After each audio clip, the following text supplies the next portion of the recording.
Halo semuanya, kayak apa kabar pian sabarataan? Balik lagi di channel YouTube Horror Storytelling.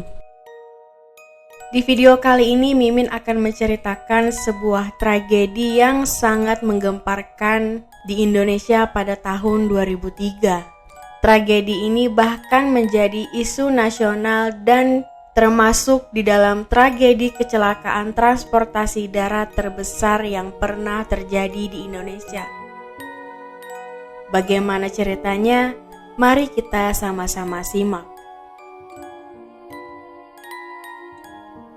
Kecelakaan ini terjadi pada tahun 2003. Pada waktu itu, para siswa kelas 11 SMK Yapemda 1 Sleman melaksanakan karya wisata ke Bali dengan menggunakan bis. Setelah kegiatan karya wisata itu diumumkan kepada seluruh murid kelas 11, diketahui ada 150 murid yang mendaftar dalam kegiatan itu. Melihat peserta karya wisata lumayan banyak, maka panitia acara memutuskan untuk menyewa 3 bis, di mana setiap bis berisi 50 murid, 3 guru, dan 1 pemandu wisata. Bis yang disewa oleh pihak penyelenggara waktu itu adalah bis dari AO Transport Sahati Mitra. Diketahui perusahaan bis ini bukan perusahaan yang abal-abal, di mana perusahaan bus ini banyak memiliki armada bis yang bagus dan layak jalan.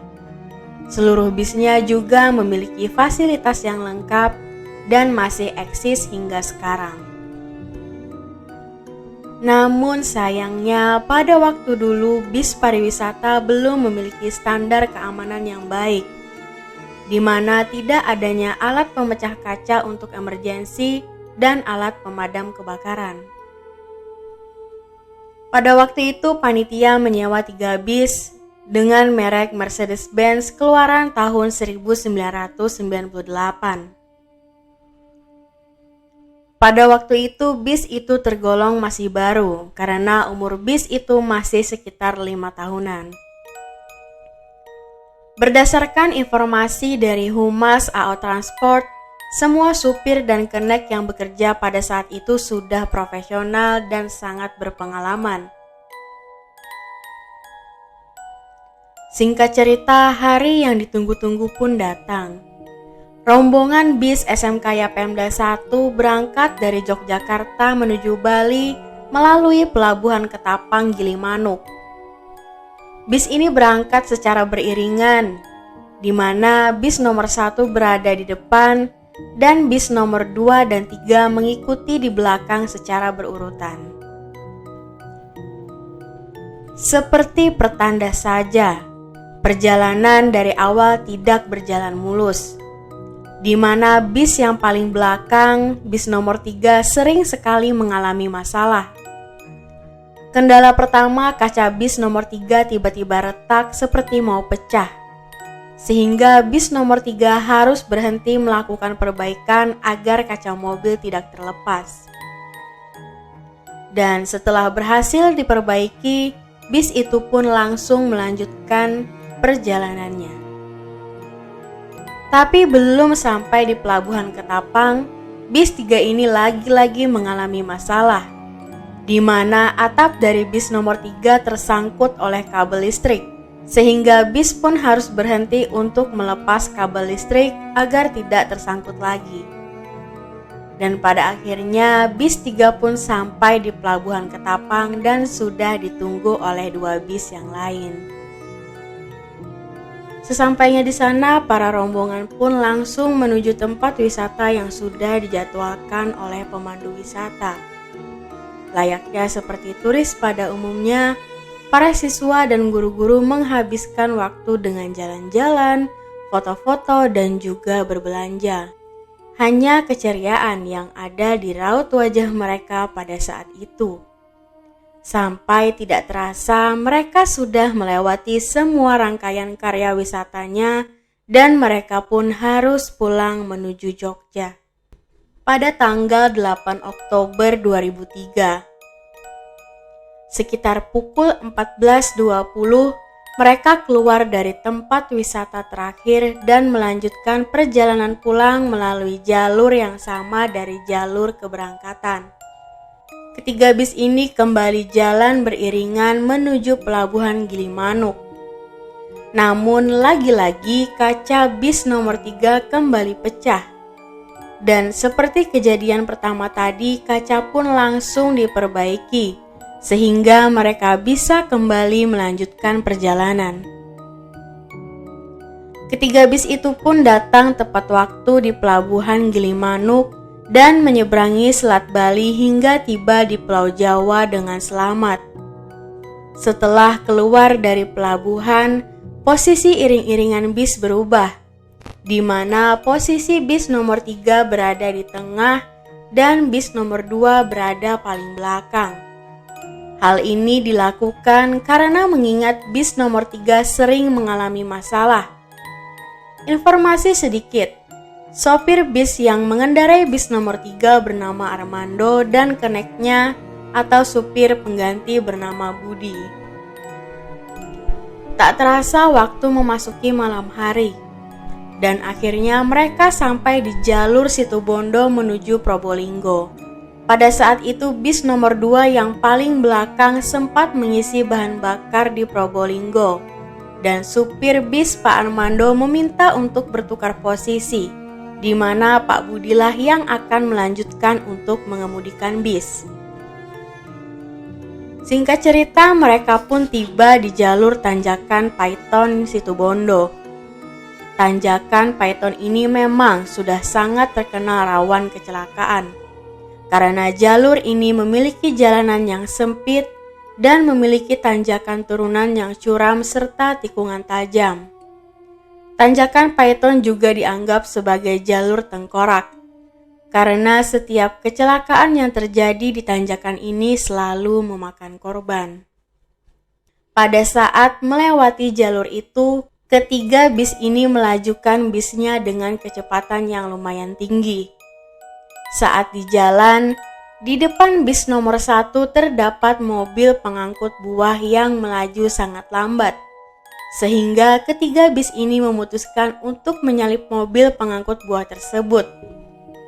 Setelah berhasil menyalip mobil pengangkut buah, ketiga bis itu melanjutkan perjalanannya lagi.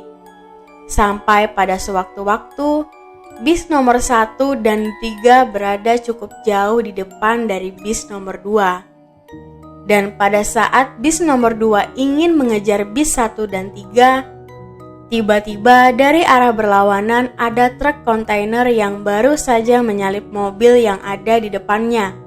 Sopir truk kontainer itu pun terkejut melihat di depannya ada bis nomor 2. Karena bis nomor 2 dan truk kontainer itu sama-sama sedang melaju cepat, supir truk itu langsung membanting setir sehingga membuat truk kontainer menyerempet bus nomor 2. Pada saat itu tidak ada korban jiwa dan bis hanya rusak di bagian depan. Setelah mengalami kejadian itu, para penumpang bis nomor 2 bergegas menuju pintu depan untuk keluar dari bis. Namun tidak diduga, pintu keluar yang berada di depan tidak bisa dibuka karena bagian pintu ringsek pasca kejadian terserempet oleh truk tadi. Situasi pada saat itu sangat kacau. Bahkan diperparah lagi dengan pecahnya tangki bensin truk sehingga terjadi ledakan akibat gesekan dari besi antara bus dan truk. Bahkan diperparah lagi dengan pecahnya tangki bensin truk, sehingga terjadi ledakan akibat gesekan dari besi antara bus dan truk, sehingga memancing keluarnya percikan api. Api pun semakin membesar, sehingga bis nomor 2 juga ikut terbakar. Api mulai menjalar di bagian depan bis, sehingga para penumpang langsung berlari ke bagian belakang bis untuk mencoba keluar melalui pintu belakang. Namun naas, belum sempat mereka keluar dari pintu belakang, tiba-tiba mereka ditabrak lagi dari belakang dengan mobil pengangkut buah yang beberapa waktu lalu mereka selip tadi. Akibatnya pintu di bagian belakang juga tidak bisa dibuka akibat ringsek ditabrak oleh mobil pengangkut buah. Para penumpang di dalam bis itu pun menjadi lebih panik dan berteriak meminta pertolongan. Terlihat juga mereka berusaha untuk memecahkan kaca dengan alat seadanya yang ada di sekitar mereka. Namun usaha mereka itu gagal. Para warga yang berada di dekat kejadian itu juga berusaha ingin menolong. Namun karena api yang semakin membesar, warga pun tidak bisa untuk mendekat ke bis tersebut. Hingga dari 56 orang yang berada di dalam bis itu, hanya 2 orang yang selamat dan 54 orang yang lain meninggal dunia. Yang selamat dari tragedi maut itu adalah supir dan keneknya yang bernama Pak Armando dan Pak Budi. Mereka berhasil keluar dari bis setelah berhasil memecahkan jendela kaca supir dan keluar lewat jendela itu. Tapi mereka berdua mengalami luka bakar yang parah dikarenakan api yang sangat besar membakar bagian depan bis. Tindakan pemadaman api pun dilakukan cukup lama karena ada 3 kendaraan yang terbakar, di mana kendaraan yang terbakar itu adalah truk kontainer, bis nomor 2 dan mobil pengangkut buah. Setelah api bisa dipadamkan, tim evakuasi langsung melakukan evakuasi untuk mengangkat jenazah yang terbakar di dalam bis. Proses evakuasi jenazah pun juga mengalami kesulitan karena jenazah kebanyakan menumpuk di bagian belakang bis dengan keadaan hangus dan juga lengket satu sama lain. Ada juga jenazah yang terjepit di bagian kursi bis. Kondisi jenazah pada saat itu kebanyakan hangus. Bahkan ada beberapa jenazah yang bagian tubuhnya sudah tidak lengkap. Bahkan tubuhnya sudah terbakar habis menjadi abu. Sehingga jenazah-jenazah itu sangat sulit untuk dikenali. Jumlah yang meninggal pada tragedi ini sebanyak 54 orang, yang terdiri dari 51 murid, 2 orang guru dan 1 orang pemandu wisata. Sedangkan 2 orang yang berhasil selamat adalah supir dan kenek bis. Namun karena kondisi kedua korban selamat memiliki luka bakar yang sangat parah, sehingga sang kenek yang bernama Pak Budi meninggal dunia di perjalanan menuju rumah sakit. Lalu bagaimana dengan kabar bis nomor 1 dan 3? Karena kedua bis itu melaju sangat kencang, mereka tidak tahu menau dengan apa yang terjadi dengan bis nomor 2. Dan kedua bis itu pun sampai dengan selamat di SMK Yapemda 1 Sleman. Sesampainya kedua bis itu di sekolah, para penumpang pun turun dari dalam bis. Namun mereka bingung dengan keberadaan wartawan yang sangat banyak di sekolah mereka. Mereka pun diberi kabar kalau bis nomor 2 mengalami kecelakaan yang mengakibatkan adanya korban jiwa.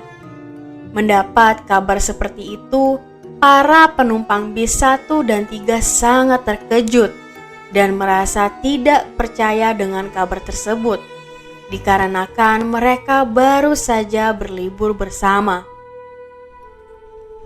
Akibat kejadian ini, supir dan kernet truk kontainer yang bernama Kosim dan Syafi'i menyerahkan diri dan ditangkap. Kecelakaan ini termasuk dalam kecelakaan bis terbesar yang terjadi di Indonesia. Setelah kejadian kecelakaan menyeramkan ini, pemerintah mulai mengeluarkan peraturan bahwa setiap transportasi darat wajib memiliki alat pemecah kaca darurat dan alat pemadam kebakaran portable. Sehingga kalau sewaktu-waktu mengalami kecelakaan dan dalam keadaan kondisi darurat, kedua alat itu bisa digunakan.